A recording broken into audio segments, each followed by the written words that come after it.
मेरा अज का टॉपिक, कल मैं काफ़ी सारी डेफिनेशनस करवाइया, अज मैं जी डेफिनेशन करवानी बेटे तुहानू, उस डेफिनेशन दे विच मेरे को इलैक्ट्रिक ससैप्टिबिलिटी, डाइलैक्ट्रिक स्ट्रेंथ कल करवाती सी। 3 डेफिनेशन हो गई सी कल, 3 हुई सी कि 4 हुई सी, बोलो 4 नंबर पाओ। 4 नंबर डेफिनेशन इंपॉर्टेंट भी पा लियो, बहुत थोड़े टॉपिक है जिन्होंने मैं पहले इंपॉर्टेंट लिख देना, बहुत थोड़े टॉपिक आ। चौथी डेफिनेशन है साडी electric susceptibility, electric susceptibility, electric ससैप्टिबिलिटी।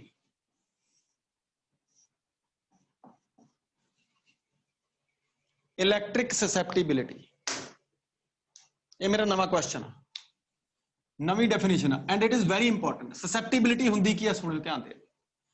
देखो एक गल हुंदी है, ध्यान नाल सुन लियो।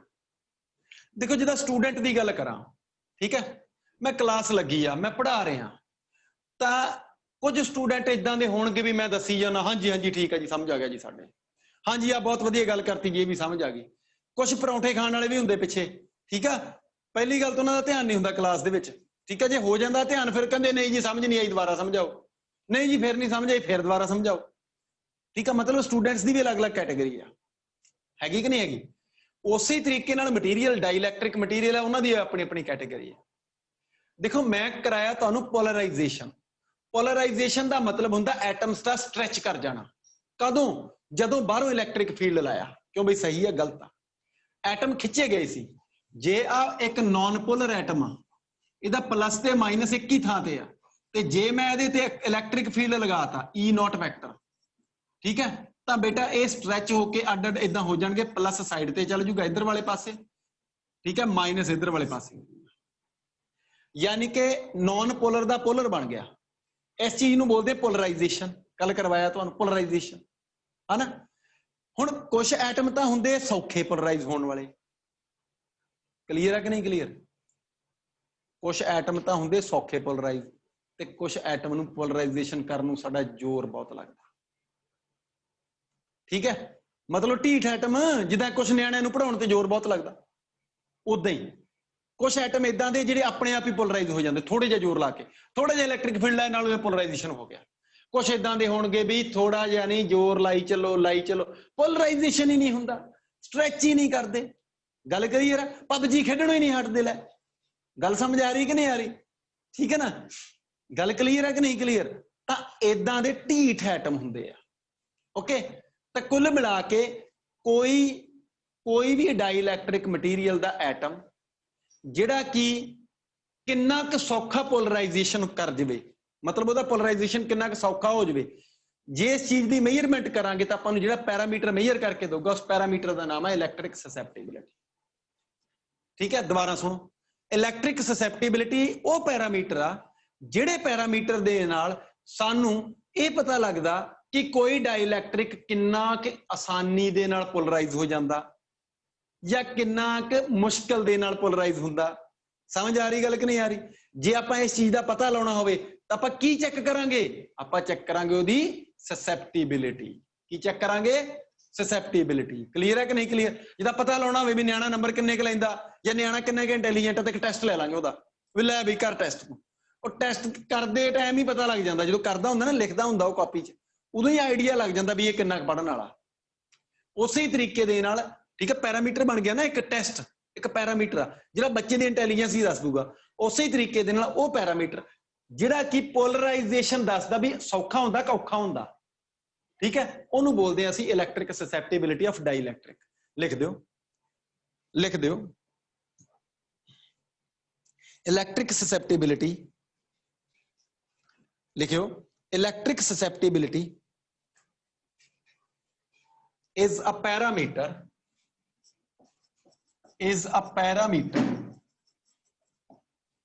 which determines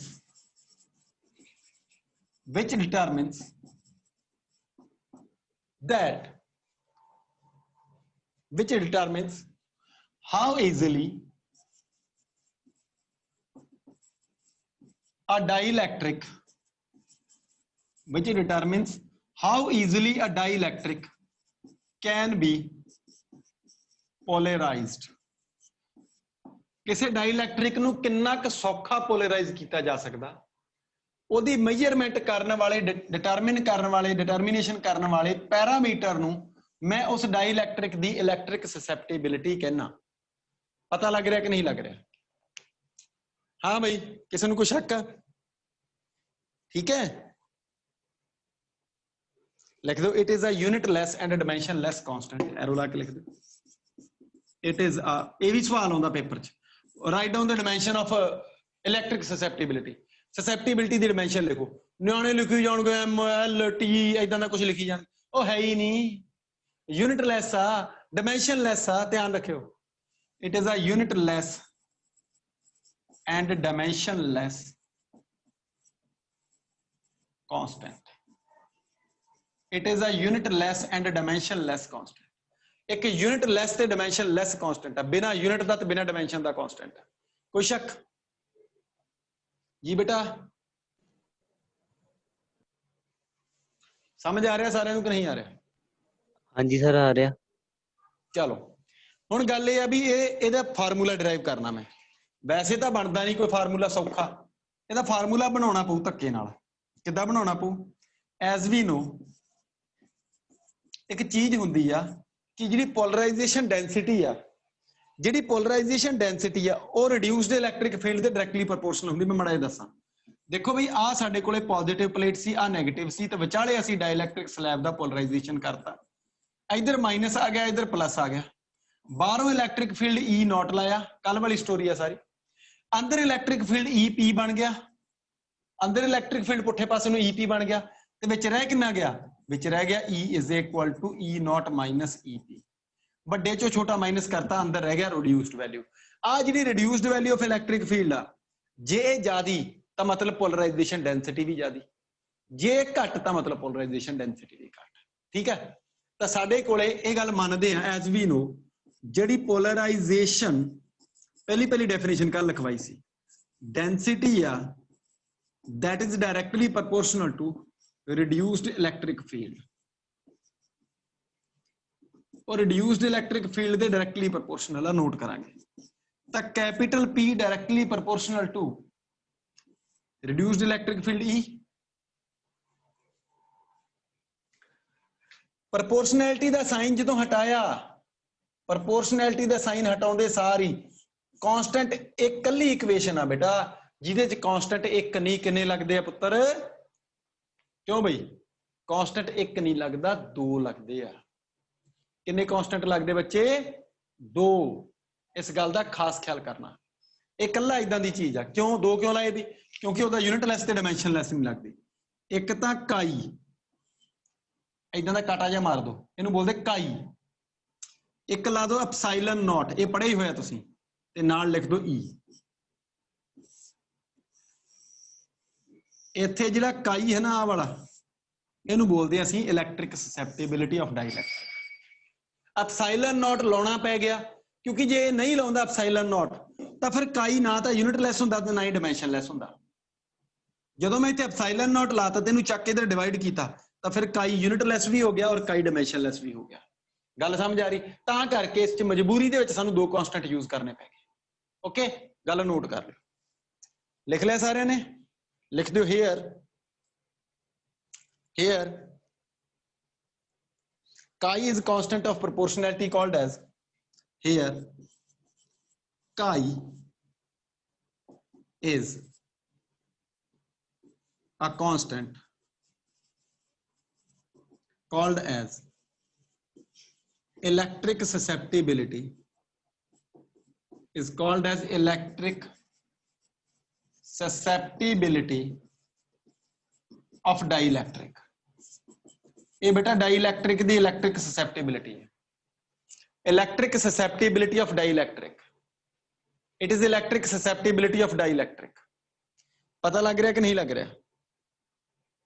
काई दी वैल्यू जे मैं लिखनी होवे इथों, तां काई दी वैल्यू मेरे कोल कितनी आई बेटा? Chi is equal to P, polarisation density per unit, polarisation density per unit susceptibility.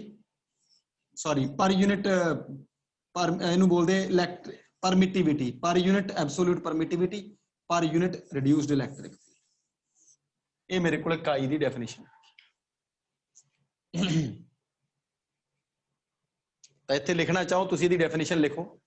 इहदी definition तुसी की लिख सकते हैं, therefore electric susceptibility is also equal to, लिखो सारे, electric susceptibility is also equal to, electric susceptibility is also equal to polarization density, also equal to polarization density per unit, polarization density of dielectric material, ऐसा लिखो, polarization density of dielectric material per unit absolute permittivity of free space,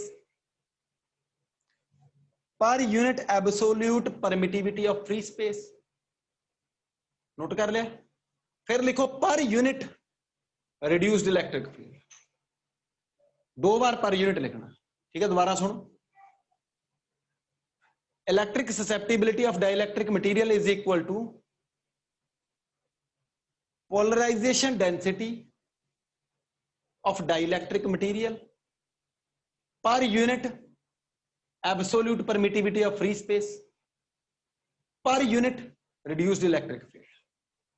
ਇਹ ਸਾਡੇ ਕੋਲੇ ਕਾਈ ਦੀ ਬੇਟਾ definition ਆ ਗਈ ਔਰ ਮੈਨੂੰ ਪੂਰੀ ਉਮੀਦ ਆ ਤੁਹਾਡੇ ਕਲੀਅਰ ਆ।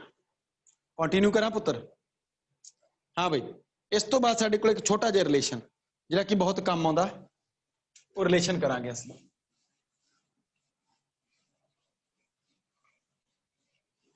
ਇਹ ਵਾਲਾ ਲੈਕਚਰ ਡਾਈਲੈਕਟ੍ਰਿਕ ਵਾਲਾ YouTube ਤੇ ਵੀ ਪਿਆ, ਉੱਥੇ ਵੀ ਸਰਚ ਮਾਰ ਸਕਦੇ ਹੋ ਤੁਸੀਂ।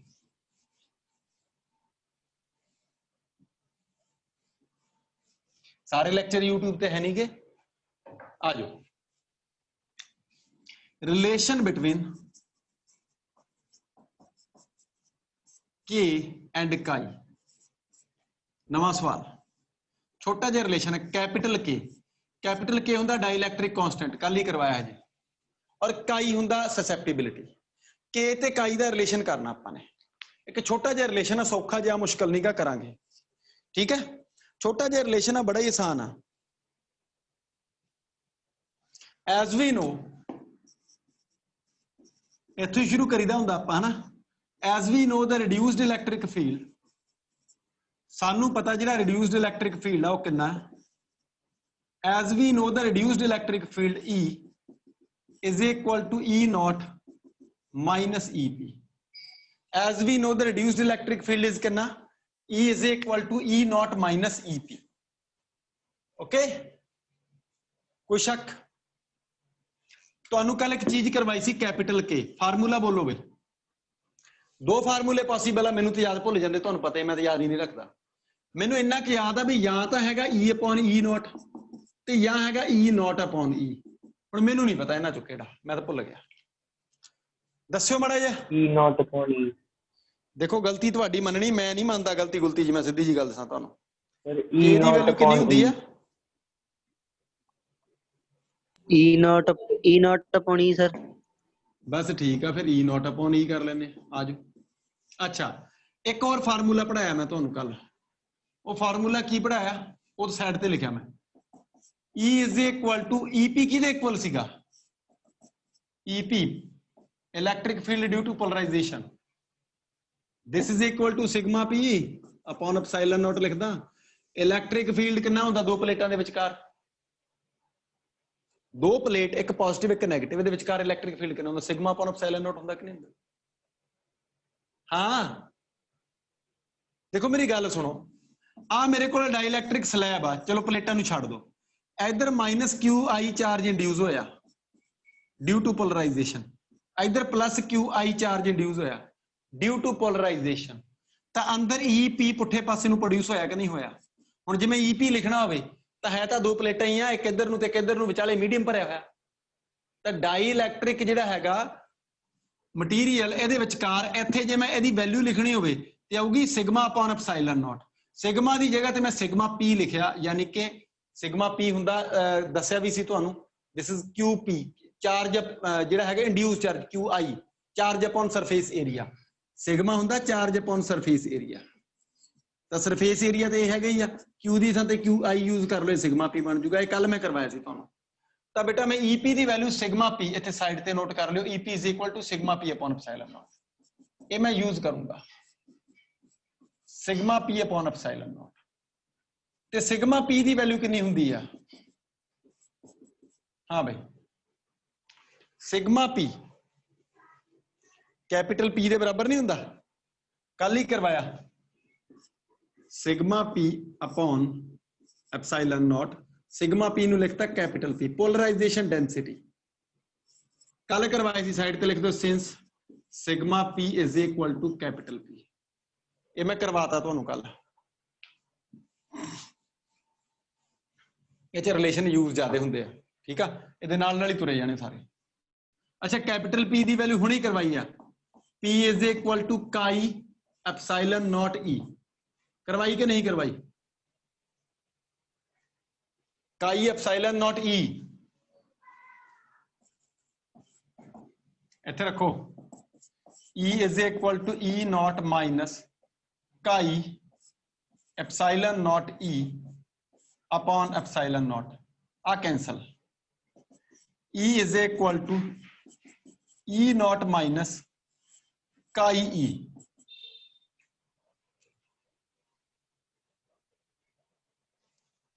ई नाल डिवाइड कर दो सारी equation divide by E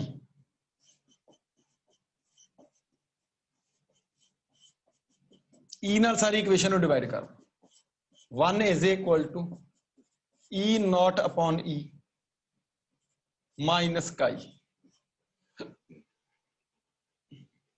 since E not E upon कितना है since E not upon E is equal to के हुणे लिखवाया कल वाली चीज आ इनू के लिख दो आंसर आ गया 1 इज इक्वल टू के माइनस काई यानी कि के माइनस काई इज इक्वल टू 1 आज आंसर आ गया तुहाडा के माइनस काई इज इक्वल टू 1 या इनू ऐ लिख दो K is equal to 1 plus chi L घर दा राज जिदा मर्जी कर ये तुहाडा रिलेशन है जे किते लोड पै जावे यूज कर लियो काम दी गल ते ओ जिहड़ा पेपर च सवाल आउणा हुण जिहड़ा पेपर च क्वेश्चन आउणा ओ की आउणा तुहानू ये पूछा जाऊगा हाँ नोट कर लिया सारे ने नोट कर लिया जे के काई दा रिलेशन 2 नंबरां दे विच आ जावे ते कर दिओ फॉर 2 मार्क्स 2 नंबरां दे विच जे तुहानू सवाल आवे तो तुसीं बड़ी आसानी नाल कर सकदे कंटिन्यू करन लग्या मैं आ जाओ मैं एक सवाल करन लग्या मैं इफेक्ट देखना बेटा डाई इलैक्ट्रिक मीडियम दा पैरेलल प्लेट कैपेसिटर दी कैपेसिटेंस ते and it is very important question for 5 marks 5 number का सवाल आ सवाल बड़ा सौखा है 5 मार्क क्वेश्चन क्वेश्चन की आ पेपर च आऊगा भाई इंपॉर्टेंट भी है 5 नंबर वास्ते बहुत इंपॉर्टेंट तुहानू सवाल पूछा जा सकता की पूछा जा सकता नवी कैपेसिटेंस पता करनी आपां जदों असीं पैरेलल प्लेट कैपेसिटर दे विच प्लेट्स दे विचकार जदों असीं पैरेलल प्लेट कैपेसिटर दीयां प्लेट्स दे विचकार एक डाई इलैक्ट्रिक स्लैब रख दईए उदों की फर्क पैंदा उहदी कैपेसिटेंस ते आपां इह पता करना लिखियो effect of dielectric slab on the capacitance of a parallel plate capacitor एक पैरेलल प्लेट कैपेसिटर तुहानू याद है मैं शुरू च ही करवाया सी इस चैप्टर च पैरेलल प्लेट कैपेसिटर दी कैपेसिटेंस नू डाई इलैक्ट्रिक स्लैब किदां इफेक्ट करदी है मतलब उहदी कैपेसिटेंस नू वधा दिंदी आ या उहदी कैपेसिटेंस नू घटा दिंदी आ ठीक है ये साडा सवाल आ कैपेसिटेंस वधदी आ या घटदी आ ये साडा question uh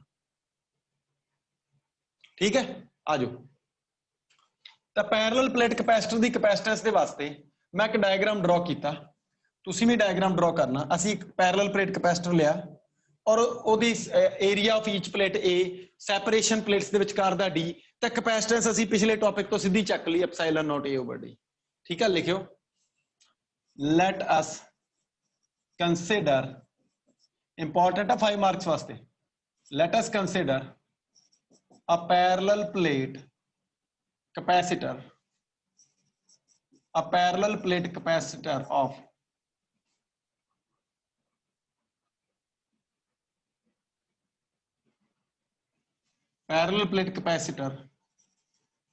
having area of each plate capital A and separation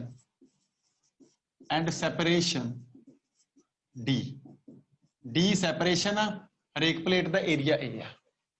ਠੀਕ ਹੈ ਬੇਟਾ, ਤਾਂ ਇਹਦੀ ਕਪੈਸਿਟੈਂਸ ਕਿੰਨੀ ਹੋਊਗੀ? ਇੱਕ ਡਾਇਗਰਾਮ ਵੀ ਡਰਾ ਕਰ ਦਿੰਦੇ ਆਪਾਂ ਇੱਥੇ। ਇੱਕ ਡਾਇਗਰਾਮ ਸਾਫ਼ ਬਣਾਇਓ, ਡਾਇਗਰਾਮ ਗਲਤ ਨਾ ਬਣਾ ਲਿਓ ਵਿਚਾਲੇ ਥਾਂ ਛੱਡ ਕੇ।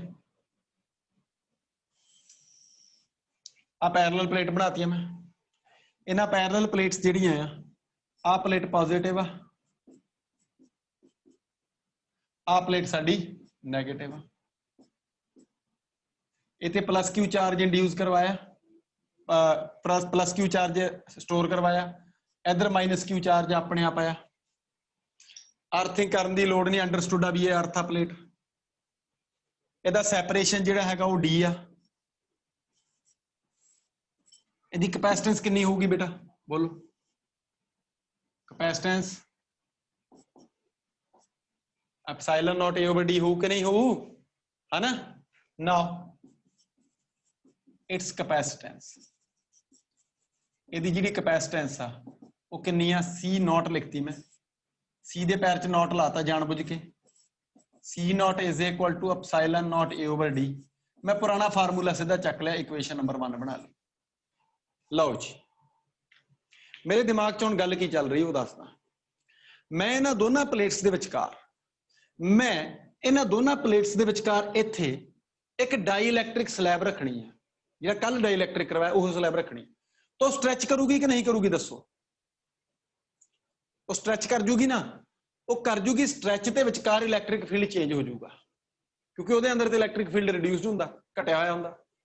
ठीक है, ਉਹਦੇ ਅੰਦਰ ਤੇ इलैक्ट्रिक फील्ड घट ਹੁੰਦਾ। ਤਾਂ ਜੇ इलैक्ट्रिक फील्ड ਉਹਦੇ ਅੰਦਰ ਘਟ ਹੁੰਦਾ ਬੇਟਾ, ਐਦਾਂ ਦੇ ਕੇਸ ਦੇ ਵਿੱਚ ਸਾਡੀ ਕਪੈਸਿਟੈਂਸ ਵੀ ਬਦਲੂਗੀ, ਚੇਂਜ ਹੋ ਜੂਗੀ। ਤਾਂ ਕਪੈਸਿਟੈਂਸ ਹੁਣ ਇੰਨੀ ਨਹੀਂ ਰਹਿੰਦੀ, ਉਹ ਬਦਲ ਜੂਗੀ। ਆਪਾਂ ਉਹ ਚੇਂਜ ਹੋਈ ਕਪੈਸਿਟੈਂਸ ਨੂੰ ਕੈਲਕੂਲੇਟ ਕਰਨਾ। ਦਿਸ ਇਜ਼ ਦ ਕੁਐਸਚਨ, ਦਿਮਾਗ 'ਚ ਫਿੱਟ ਕਰਨੀ ਇਹ ਗੱਲ। ਔਰ ਕਪੈਸਿਟੈਂਸ ਦੇ ਬਾਹਲੇ ਫਾਰਮੂਲੇ ਮੈਨੂੰ ਆਉਂਦੇ ਨਹੀਂ, ਮੈਂ ਤੇ ਇੱਕ ਹੀ ਫਾਰਮੂਲਾ ਪੜਿਆ, C is equal to Q upon V, ਹੋਰ ਆਉਂਦਾ ਹੀ ਨਹੀਂ। ਤਾਂ ਜੇ ਮੈਂ ਉਹਨੂੰ ਡਾਈਇਲੈਕਟ੍ਰਿਕ ਸਲੈਬ ਨੂੰ ਰੱਖ ਕੇ ਵਿਚਾਲੇ ਨਵੀਂ ਪੋਟੈਂਸ਼ੀਅਲ ਡਿਫਰੈਂਸ ਦੀ ਵੈਲਿਊ ਕੈਲਕੂਲੇਟ ਕਰ ਲਾਂ ਔਰ ਉਹ ਵੈਲਿਊ ਇੱਥੇ ਪੁੱਟ ਕਰਦਾ, ਮੇਰਾ ਆਨਸਰ ਆਉਂਦਾ। ਸਮਝ ਆ ਰਹੀ ਗੱਲ ਕਿ ਨਹੀਂ ਆ ਰਹੀ? ਜੇ ਮੈਂ ਇਹਨਾਂ ਦੋਨਾਂ ਪਲੇਟਸ ਦੇ ਵਿਚਕਾਰ ਪੋਟੈਂਸ਼ੀਅਲ ਡਿਫਰੈਂਸ ਦੀ ਨਵੀਂ ਵੈਲਿਊ ਇੱਥੇ ਪੁੱਟ ਕਰਦਾ ਤਾਂ ਮੇਰਾ ਆਨਸਰ ਆਉਂਦਾ। ਇੰਨਾ ਹੀ ਸਵਾਲ ਆ, ਹੋਰ ਕੋਈ ਸਵਾਲ ਨਹੀਂ। ਓਕੇ, ਆ ਜਾਓ।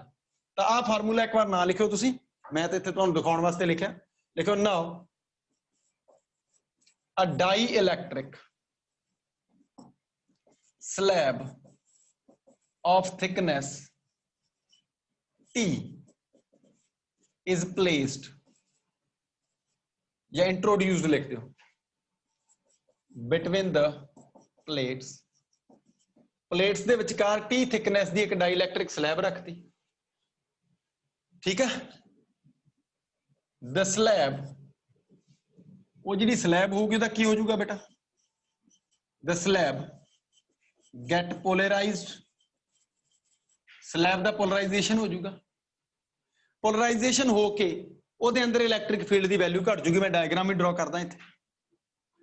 ਆ ਮੇਰੇ ਕੋਲ ਸਲੈਬ ਆ, ਇਹ ਸਲੈਬ ਜਿਹੜੀ ਆ ਪਹਿਲਾਂ ਹੀ ਮੈਂ ਸ਼ੋ ਕਰਤੀ ਵੀ ਇਹ ਪੋਲਰਾਈਜ਼ ਹੋਈ ਪਈ ਆ। ਠੀਕ ਹੈ, ਬਾਲੀ ਚੌੜੀ ਬਣਾਉਣ ਦੀ ਲੋੜ ਨਹੀਂ, ਠੀਕ ਠਾਕ ਜੀ ਬਣਾ ਲਿਓ। ਓਕੇ, ਇਹਦੀ ਥਿਕਨੈਸ ਦਿੱਤੀ ਹੋਈ ਸਾਨੂੰ, ਇਸ ਸਲੈਬ ਦੀ ਥਿਕਨੈਸ ਆ T ਥਿਕਨੈਸ ਦੀ ਸਲੈਬ ਆ। ਇਹਦੇ ਇੱਧਰ ਵਾਲੇ ਪਾਸੇ -QI ਇੰਡਿਊਸ ਹੋਇਆ ਔਰ ਇੱਧਰ ਵਾਲੇ ਪਾਸੇ +QI ਇੰਡਿਊਸ ਹੋਇਆ ਔਰ QI ਦੀ ਵੈਲਿਊ Q ਤੋਂ ਘੱਟ ਆ, ਮੈਗਨੀਟਿਊਡ। ਸਮਝ ਆ ਰਹੀ ਗੱਲ ਕਿ ਨਹੀਂ ਆ ਰਹੀ? QI ਦੀ ਵੈਲਿਊ Q ਤੋਂ ਘੱਟ ਆ। ਓਕੇ, ਗੱਲ ਪੱਲੇ ਪੈਣੀ ਚਾਹੀਦੀ ਹੈ। ਓਕੇ, ਦੇਖ ਲਓ ਧਿਆਨ ਦੇ ਨਾਲ, ਵੱਡਾ ਕਰਤਾ ਡਾਇਗਰਾਮ। QI ਤੇ Q, ਸਲੈਬ ਗੈਟ ਪੋਲਰਾਈਜ਼ਡ, ਸਲੈਬ ਪੋਲਰਾਈਜ਼ ਹੋ ਗਈ। ਜਦੋਂ ਪੋਲਰਾਈਜੇਸ਼ਨ ਹੋ ਗਿਆ ਤੇ ਇਹਦੇ ਅੰਦਰ ਇਲੈਕਟ੍ਰਿਕ ਫੀਲਡ ਦੀ ਵੈਲਿਊ ਜਿਹੜੀ ਉਹ ਘਟ ਗਈ, ਅੰਦਰ EP ਪੈਦਾ ਹੋ ਗਿਆ, ਪਤਾ ਹੀ ਹੈ ਤੁਹਾਨੂੰ, ਜਿਹਦੇ ਕਰਕੇ ਉਹ ਪੁੱਠੇ ਪਾਸੇ ਨੂੰ ਅਪਲਾਈਡ ਇਲੈਕਟ੍ਰਿਕ ਫੀਲਡ E0 ਸੀ, ਬਾਹਰ ਇਲੈਕਟ੍ਰਿਕ ਫੀਲਡ E0 ਵੈਕਟਰ ਲੱਗਿਆ, ਅੰਦਰ EP ਪੈਦਾ ਹੋ ਗਿਆ, ਤਾਂ ਅੰਦਰ ਵੈਲਿਊ ਕਿੰਨੀ ਰਹਿ ਗਈ? अंदर वैल्यू रहेगी E is equal to E naught minus EP और ਇਹਦੀ डायरेक्शन रहेगी क्योंकि E नॉट ਵੱਡਾ ਤੇ ਦੀ डायरेक्शन है इधर वाल ਇਹ अंदर इलैक्ट्रिक फील्ड E रह गया रिड्यूस्ड इलैक्ट्रिक फील्ड बस इन्ना ध्यान रख लो get polarised now the electric field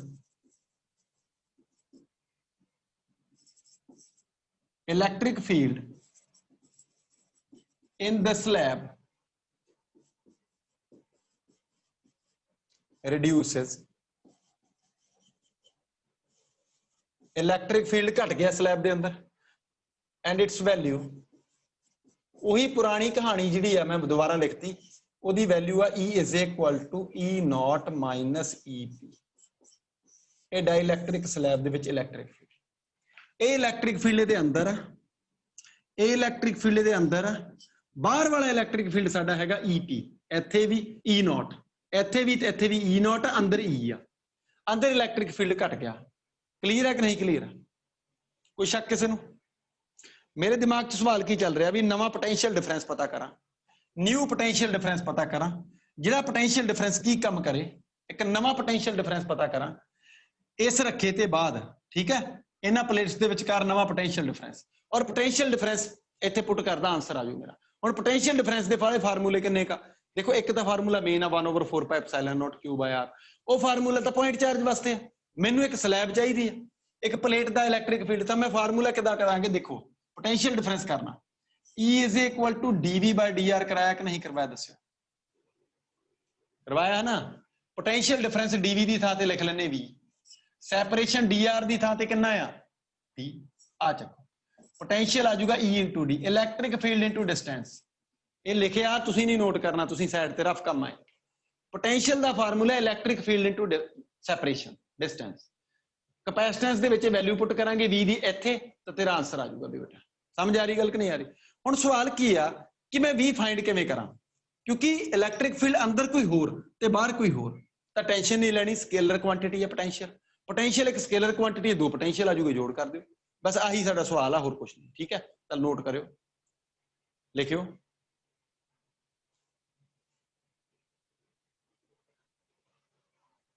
now the new electric potential now the new electric potential difference नवा electric potential difference between the plates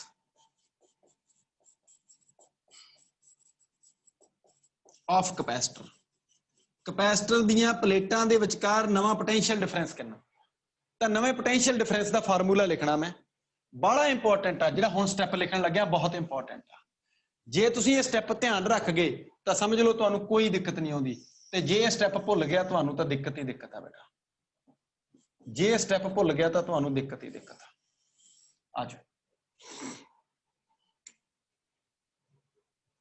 हाँ जी तां मेरे कोले नवी कैपेसिटेंस नवा potential V is equal to V is equal to आ बहुत important step है जिहड़ा लिखण लगा जस्ट हुणे मैं दस्सिया तुहानूं potential difference is equal to electric field into length V is equal to ED पर ED हमेशा तो नहीं हमेशा सैपरेशन D तो नहीं होता हमेशा इलैक्ट्रिक फील्ड E तो नहीं होता हुण आ जाओ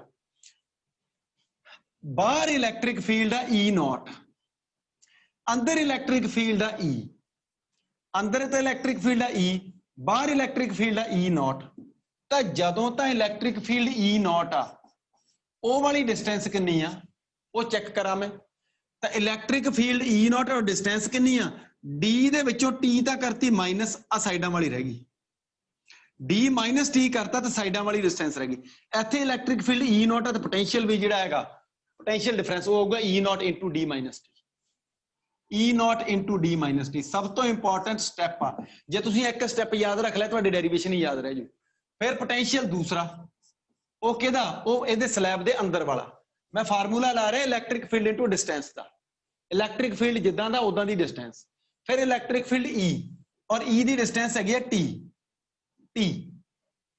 E ਇੰਟੂ T ਜੇ ਨਹੀਂ ਸਮਝਿਆ ਪੁੱਛ ਸਕਦੇ ਆ ਸਭ ਤੋਂ ਇੰਪੋਰਟੈਂਟ ਸਟੈਪ ਆ ਬੇਟਾ ਇਸ ਡੈਰੀਵੇਸ਼ਨ ਦਾ ਜਿਹਨੂੰ ਇਹ ਸਟੈਪ ਇੱਥੇ ਭੁੱਲੋਗੇ ਤੁਸੀਂ ਜਿਹਨੂੰ ਆ ਸਟੈਪ ਨਹੀਂ ਸਮਝਿਆ ਦੁਬਾਰਾ ਪੁੱਛ ਲਓ ਇੱਥੇ ਤੁਹਾਡਾ ਆਨਸਰ ਆ ਜਾਣਾ, ਬਸ ਇਸੇ ਨੂੰ ਚਲਾਉਣਾ ਹੁਣ ਤੇ ਸਾਡਾ ਰਿਜ਼ਲਟ ਆ ਜਾਊਗਾ। ਆ ਜਾਓ, ਪੋਟੈਂਸ਼ੀਅਲ ਪਤਾ ਕਰਨਾ ਸੀ, ਮੈਨੂੰ ਮਿਲ ਚੱਲਿਆ। V is equal to sir E naught into D minus T। ਇੱਕ ਮਿੰਟ ਰੁਕ, K ਦੀ ਵੈਲਿਊ ਕਿੰਨੀ ਸੀ? K since K is equal to ਕਿੰਨਾ ਸੀ ਪੁੱਤਰ? ਸਾਈਡ ਤੇ ਨੋਟ ਕਰੋ, K ਕਿੰਨਾ ਸੀ? ਜਲਦੀ ਬੋਲੋ,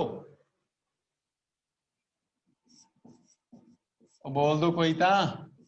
E naught upon E ਸੀ ਕਿ E upon E naught ਸੀ?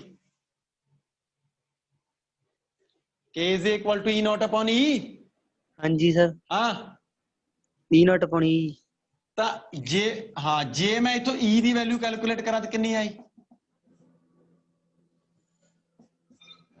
E naught upon K। K ਕੀ ਚੀਜ਼ ਆ? K ਡਾਈਲੈਕਟ੍ਰਿਕ ਮਟੀਰੀਅਲ ਦੀ, ਇਹਦਾ ਡਾਈਲੈਕਟ੍ਰਿਕ ਕਾਂਸਟੈਂਟ ਆ K। ਮਤਲਬ ਡਾਈਲੈਕਟ੍ਰਿਕ ਮਟੀਰੀਅਲ ਜਿਹੜਾ ਰੱਖਿਆ ਉਹਦਾ ਡਾਈਲੈਕਟ੍ਰਿਕ ਕਾਂਸਟੈਂਟ K ਆ, ਧਿਆਨ ਰੱਖਿਓ। ਡਾਈਲੈਕਟ੍ਰਿਕ ਕਾਂਸਟੈਂਟ K ਹੈ ਇਹਦਾ, ਤਾਂ ਇਹ ਆ ਗਿਆ E naught upon K into T। ਹਾਂ ਹੁਣ ਤੇਰਾ ਸਵਾਲ ਬੋਲ, ਕੀ ਕੁਐਸਚਨ ਆ, ਬੋਲ। D minus T ਨਹੀਂ ਲਿਆ ਜੀ? ਤਾਂ ਲਿਆ ਤਾਂ D minus T ਆ, ਲਿਖਿਆ ਤਾਂ ਹੋਇਆ। ਹਾਂਜੀ, ਇੱਕ ਇਲੈਕਟ੍ਰਿਕ ਮਿਲੇ ਫੀਲਡ ਬੇਟੇ ਆ E naught ਆ, ਇੱਥੇ ਇਲੈਕਟ੍ਰਿਕ ਫੀਲਡ E naught ਆ, ਇੱਥੇ ਵੀ E naught ਹੈ ਕਿ ਨਹੀਂ? ਇਹ ਬਾਹਰ ਆਏ। ਹਾਂਜੀ ਤੇ ਹਾਂ, ਤੇ ਜਿਹੜਾ T ਡਿਸਟੈਂਸ ਆ ਇੱਥੇ, ਇੱਥੇ E ਆ, ਤਾਂ ਮੈਨੂੰ ਬਾਹਰ ਵਾਲੀ ਡਿਸਟੈਂਸ ਇੰਨੀ ਤੇ ਇੰਨੀ ਚਾਹੀਦੀ। ਜੇ ਮੈਂ D ਚੋਂ T ਮਾਈਨਸ ਕਰਦਾ ਤੇ ਮੇਰੇ ਕੋਲ ਆਹ ਸੈਪਰੇਸ਼ਨ ਆ ਜਾਊਗਾ, ਆਹ ਵਾਲਾ ਵਿਚਾਲੇ ਵਾਲਾ। ਹਾਂਜੀ ਹਾਂ, ਫਿਰ ਇਹ ਲਿਖਿਆ ਮੈਂ ਇਲੈਕਟ੍ਰਿਕ ਫੀਲਡ E naught ਦੇ ਵਿੱਚ D minus T ਮਲਟੀਪਲਾਈ ਕੀਤਾ। ਓਕੇ, ਉਹ ਪਤਾ ਵੀ ਲੱਗ ਰਿਹਾ? ਹਾਂਜੀ ਸਰ, ਲੱਗ ਰਿਹਾ। ਹਾਂ ਬਸ ਫਿਰ ਕਰ ਦੋ, ਨਿਬੇੜ ਦੋ ਕੰਮ, ਖਤਮ ਹੋ ਗਿਆ ਡੈਰੀਵੇਸ਼ਨ। V is equal to E naught ਲੈ ਲਓ ਕਾਮਨ, ਵਿੱਚ ਰਹਿ ਗਿਆ ਮੇਰੇ ਕੋਲੇ D minus T plus T over K। E naught ਮੈਂ ਕਾਮਨ ਲੈ ਲਿਆ। ਅੱਛਾ, E naught ਕੀ ਆ? E ਇਲੈਕਟ੍ਰਿਕ ਫੀਲਡ ਆ। ਜਦੋਂ ਵਿਚਾਲੇ ਕੋਈ ਵੀ E naught ਉਦੋਂ ਇਲੈਕਟ੍ਰਿਕ ਫੀਲਡ ਆ ਜਦੋਂ E naught applied electric field ਆ, ਸਲੈਬ ਤੋਂ ਬਿਨਾਂ ਇਲੈਕਟ੍ਰਿਕ ਫੀਲਡ ਆ, ਤਾਂ ਹੀ ਆਪਾਂ ਬਾਹਰ ਵਾਲੇ ਪਾਸੇ ਲਾਇਆ ਉਹਨੂੰ। ਤਾਂ ਸਲੈਬ ਤੋਂ ਬਿਨਾਂ ਇਲੈਕਟ੍ਰਿਕ ਫੀਲਡ ਦੋ ਪਲੇਟਾਂ ਦੇ ਵਿਚਕਾਰ ਆਪਾਂ ਗੌਸ ਥਿਓਰਮ ਵਾਲੇ ਚੈਪਟਰ 'ਚ ਪੜਾਇਆ, ਸਿਗਮਾ ਅਪੋਨ ਐਪਸਾਈਲਨ ਨੋਟ ਹੁੰਦਾ। ਕਿੰਨਾ ਹੁੰਦਾ? ਸਾਈਡ ਤੇ ਲਿਖਾਂਗੇ ਸਿੰਸ ਇਲੈਕਟ੍ਰਿਕ ਫੀਲਡ ਦੋ ਪਲੇਟਾਂ ਦੇ ਵਿਚਕਾਰ ਹੁੰਦਾ ਸਿਗਮਾ ਅਪੋਨ ਐਪਸਾਈਲਨ ਨੋਟ। ਇਹ E naught ਆ ਬੇਟਾ। ਇਹ ਗੱਲਾਂ ਥੋੜੇ ਜਿਹਾ ਧਿਆਨ ਰੱਖਣ ਵਾਲੀਆਂ ਗੱਲਾਂ, ਡੈਰੀਵੇਸ਼ਨ ਦੇ ਪੱਲੇ ਕੁਛ ਨਹੀਂ, ਤੁਸੀਂ ਭੁੱਲੋਗੇ ਬਸ, ਤੁਸੀਂ ਨਾ ਭੁੱਲਿਓ, ਠੀਕ ਹੈ? ਡੈਰੀਵੇਸ਼ਨ ਦੇ ਪੱਲੇ ਕੁਛ ਨਹੀਂ, ਡੈਰੀਵੇਸ਼ਨ ਬਹੁਤ ਆਸਾਨ ਹੈ। V is equal to sigma upon epsilon naught D minus T plus T by K।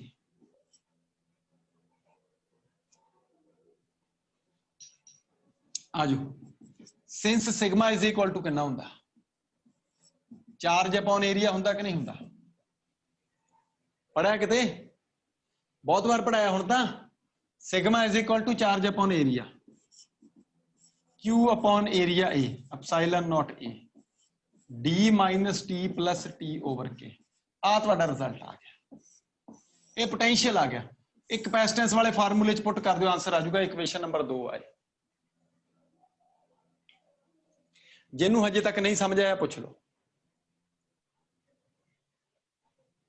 ਹਾਂਜੀ ਬੇਟਾ, ਬਹੁਤ ਇੰਪੋਰਟੈਂਟ ਡੈਰੀਵੇਸ਼ਨ, ਵੈਰੀ ਇੰਪੋਰਟੈਂਟ। ਆ ਜਾਓ। ਨਾਓ the new capacitance, ਨਵੀਂ capacitance ਕਿੰਨੀ? now the new capacitance of capacitor, parallel plate capacitor, parallel plate capacitor ਦੀ ਨਵੀਂ capacitance ਕਿੰਨੀ? ਉਹ ਆਊਗੀ ਸਾਡੇ ਕੋਲੇ C is equal to Q upon V। Charge ਤਾਂ ਉਹੀ ਸਟੋਰ ਆ, ਚਾਰਜ ਤਾਂ ਆਪਾਂ ਬਦਲਿਆ ਨਹੀਂ, ਵਿਚਾਲੇ ਪੋਟੈਂਸ਼ੀਅਲ ਦਾ ਡਿਫਰੈਂਸ ਬਦਲ ਗਿਆ। ਉਹ ਨਵਾਂ ਪੋਟੈਂਸ਼ੀਅਲ ਡਿਫਰੈਂਸ ਸਾਡਾ V ਆ। 2 ਨੰਬਰ ਚੋਂ ਪੁੱਟ ਕਰ ਦੋ, ਆਨਸਰ ਆ ਗਿਆ। ਫਰੋਮ ਇਕੁਏਸ਼ਨ 2 ਆਨਸਰ ਆ ਗਿਆ। C is equal to Q upon, ਕਿੱਥੋਂ ਪੁੱਟ ਕਰਾਂਗੇ? ਫਰੋਮ 2, 2 ਨੰਬਰ ਇਕੁਏਸ਼ਨ ਚ Q upon epsilon naught A D minus T plus T over K। Q ਨਾਲ Q ਕੈਂਸਲ, Q ਨਾਲ Q ਕੈਂਸਲ, ਐਪਸਾਈਲਨ ਨੋਟ ਇਹ ਉੱਪਰ ਆ ਗਿਆ, ਤਾਂ ਕਪੈਸਿਟੈਂਸ ਕਿੰਨੀ ਬਣ ਗਈ ਬਈ? ਕਪੈਸਿਟੈਂਸ ਬਣ ਗਈ ਐਪਸਾਈਲਨ note A over d minus t plus t over k। k the value ਮੈਂ ਪਹਿਲਾਂ ਹੀ ਦੱਸਿਆ ਵੀ 1 ਤੋਂ ਹਮੇਸ਼ਾ ਵੱਡੀ ਹੁੰਦੀ ਹੈ। k is always greater than 1। k ਹਮੇਸ਼ਾ 1 ਤੋਂ ਵੱਡਾ। d minus t plus t over k, ਕੋਈ ਸ਼ੱਕ। this is the new capacitance। ਕੋਈ ਬੱਚਾ ਮੈਨੂੰ ਦੱਸ ਸਕਦਾ ਵੀ ਇਹ ਵਧੀਆ ਘਟੀ ਆ? ਇਸ ਕਪੈਸਿਟੈਂਸ ਦੇ ਨਾਲੋਂ ਆਹ ਕਪੈਸਿਟੈਂਸ ਵੱਡੀ ਆ ਕਿ ਛੋਟੀ? ਨਵੀਂ ਕਪੈਸਿਟੈਂਸ ਪੁਰਾਣੀ ਦੇ ਨਾਲੋਂ, ਨਵੀਂ ਕਪੈਸਿਟੈਂਸ ਪੁਰਾਣੀ ਦੇ ਨਾਲੋਂ ਵੱਡੀ ਆ ਕਿ ਛੋਟੀ? ਜਲਦੀ ਬੋਲੋ। ਵੱਡੀ ਹੈ ਜੀ। ਕਿੱਦਾਂ ਪਤਾ ਲੱਗਦਾ?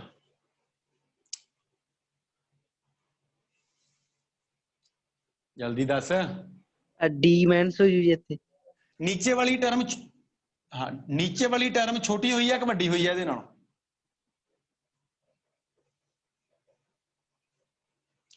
नीचे वाली छोटी सर।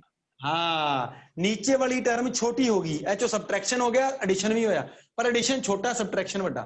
इट मीनस अल्टीमेटली ਜਿਹੜੀ नीचे वाली डिनोमिनेटर आ वो डिक्रीज होगी। जे घट गई ਤਾਂ c ਵੱਧ ਗਿਆ। समझ आ रही गल कि नहीं आ रही? कैपेसिटेंस ਜਿਹੜੀ ਆ ਨਵੀਂ ਉਹ ਪੁਰਾਣੀ ਦੇ ਨਾਲੋਂ ਇਨਕਰੀਜ਼ ਕਰ ਗਈ। ਧਿਆਨ ਰੱਖਿਓ ਤਾਂ ਕੀ ਇਫੈਕਟ ਪਿਆ ਬੇਟਾ ਕੈਪੈਸਿਟਰ ਦੀ ਕੈਪੈਸਿਟੈਂਸ ਤੇ? ਇਨਕਰੀਜ਼ ਕਰ ਗਈ। Capacitance increases on introducing a dielectric slab। Clear आ? लिख दो ये गल। सिंस मेरे को थां घट आ, मेरे को जगह घट आ बेटा, मैं थोड़ा जिहा कैमरे नूं एडजस्ट कर रहा।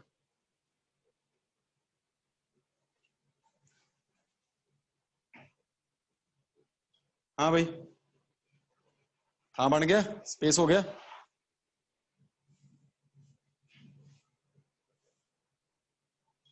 आ जाओ। ਤਾਂ ਮੇਰੇ ਕੋਲੇ ਕੀ ਆਇਆ, ਇੱਥੇ ਯੂਜ਼ ਕਰ ਲੈਂਦੇ ਆਪਾਂ ਆਹ ਵਾਲਾ ਸਪੇਸ। ਓਕੇ ਇੰਨਾ ਮੁੱਕਦਾ ਨਹੀਂ ਆਪਾਂ ਨੂੰ। ਕੀ ਲਿਖਾਂਗੇ? Since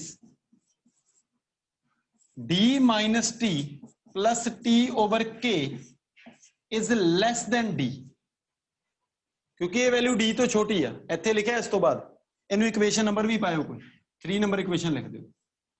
Since d minus t plus t over k is less than d, therefore from 1 and 3, 1 ਤੇ 3 ਨੰਬਰ ਇਕੁਏਸ਼ਨ ਤੋਂ ਕੀ ਆਇਆ ਮੇਰੇ ਕੋਲੇ? 1 ਤੋਂ ਤੇ 3 ਤੋਂ ਕੀ ਆਇਆ? c is greater than c naught, means the capacitance increases, the capacitance increases on introducing dielectric slab। Capacitance increases on introducing a dielectric slab। dielectric slab लगाउण ते capacitance बेटा increase करदी आ। capacitance increases on introducing a dielectric slab। this is the question। किसी नूं कोई शक? पता लग गया? एक तो बोलते नहीं, कोई नहीं बोलता। मम्मी समझ आ गया तेरे में? नवजोत, नवजोत समझ आ रहा है तेरे कि नहीं आ रहा? हाँ जी सर आ गया। ओके चलो ਹੁਣ ਇਹਦੇ ਵਿੱਚ ਇੱਕ ਸਪੈਸ਼ਲ ਕੇਸ ਆ ਛੋਟਾ ਜਿਹਾ। ਇੰਨੀ ਕਹਾਣੀ ਤੁਹਾਡੇ ਕਲੀਅਰ ਹੋ ਗਈ ਸਾਰੀ? ਹੋ ਗਈ ਕਿ ਨਹੀਂ ਹੋਈ? ਇੰਨੀ ਕਹਾਣੀ ਤੁਹਾਡੇ ਇਹਦੀ ਸਟੋਰੀ ਜਿਹੜੀ ਆ ਉਹ ਕਲੀਅਰ ਹੋ ਗਈ ਸਾਰੀ ਦੀ ਸਾਰੀ। ਹੁਣ ਕੰਮ ਦੀ ਗੱਲ ਤੇ ਆ ਜਾਓ। ਇਹ 'ਚ ਇੱਕ ਛੋਟੀ ਜੀ ਗੱਲ ਹੋਰ ਆਉਂਦੀ ਪੇਪਰ 'ਚ ਆ ਜਾਂਦੀ, ਉਹ ਕੀ ਆਉਂਦੀ ਬੇਟਾ ਵੀ ਜੇ ਆ ਡਾਈਲੈਕਟ੍ਰਿਕ ਸਲੈਬ ਆ ਜਿਹੜੀ ਇਹ ਸਾਰੇ ਦੇ ਵਿੱਚ ਕੰਪਲੀਟਲੀ ਫਿਲ ਕੀਤੀ ਹੋਵੇ, ਭਰੀ ਹੋਵੇ, ਜਮਾ ਨੱਕੋ ਨੱਕ ਭਰੀ ਹੋਵੇ। ਸਮਝ ਆ ਰਹੀ ਗੱਲ ਕਿ ਨਹੀਂ ਆ ਰਹੀ? ਡਾਈਲੈਕਟ੍ਰਿਕ ਸਲੈਬ ਇਹ ਨੱਕੋ ਨੱਕ ਭਰੀ ਹੋਵੇ ਜਮਾ, ਫਿਰ ਕੀ ਕਰੋਗੇ? ਫਿਰ ਕਪੈਸਿਟੈਂਸ ਕਿੰਨੀ ਹੋ ਜੂਗੀ? ਦੇਖੋ ਵਧਣੀ ਆ, ਇਹ ਤਾਂ ਗੱਲ 100% ਕਨਫਰਮ ਆ ਸਾਨੂੰ ਵੀ ਕਪੈਸਿਟੈਂਸ ਇਨਕਰੀਜ਼ ਤਾਂ ਕਰ ਗਈ ਔਰ ਕਰਨੀ ਵੀ ਸੀ। ਹੁਣ ਸਵਾਲ ਇਹ ਆ ਵੀ ਜੇ ਮੈਂ ਫਿਲ ਕਰਦਾ ਆ ਖਾਲੀ ਥਾਂ ਛੱਡਿਆ ਹੀ ਨਾ, ਆ ਜਮਾ ਭਰਦਾ, ਫਿਰ ਡਾਈਲੈਕਟ੍ਰਿਕ ਸਲੈਬ ਰੱਖਤੀ ਆਪਾਂ ਨੇ ਫਿਲ ਕਰਕੇ ਕੰਪਲੀਟਲੀ। ਹੁਣ ਦੱਸੋ ਨਵੀਂ ਕਪੈਸਿਟੈਂਸ ਕਿੰਨੀ ਆ? ਜੇ ਮੈਂ ਇਦਾਂ ਕਰਾਂ ਉਹ ਸਪੈਸ਼ਲ ਕੇਸ ਬਣ ਜਾਂਦਾ। ਇਸ ਇਕੁਏਸ਼ਨ ਨੂੰ ਮੈਂ ਯੂਜ਼ ਕਰੂੰਗਾ, ਇਸ ਜਗ੍ਹਾ ਤੇ ਮੈਂ ਲਿਖ ਦਿੰਦਾ ਆ ਖਾਲੀ ਥਾਂ ਮੇਰੇ ਕੋਲੇ, ਆ ਸਪੇਸ ਯੂਜ਼ ਕਰ ਲੈਣਾ। ਲਿਖਿਓ ਕਿ ਸਪੈਸ਼ਲ ਕੇਸ, स्पेशल केस लिखो भाई।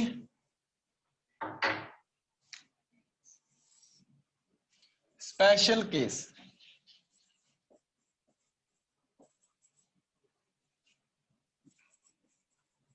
की लिखना? When when dielectric is completely filled, when dielectric is completely filled between the plates,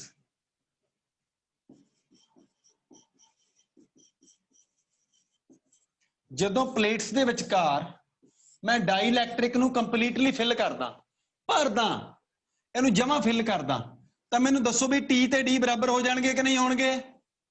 ਤੁਸੀਂ ਬਣਾਇਓ ਨਾ, ਤੁਸੀਂ ਦੇਖ ਲਓ। ਆਹ ਦੇਖੋ ਮੈਂ ਆਹ ਕੰਮ ਕੀਤਾ, ਆਹ ਸਾਰਾ ਹੀ ਭਰਤਾ।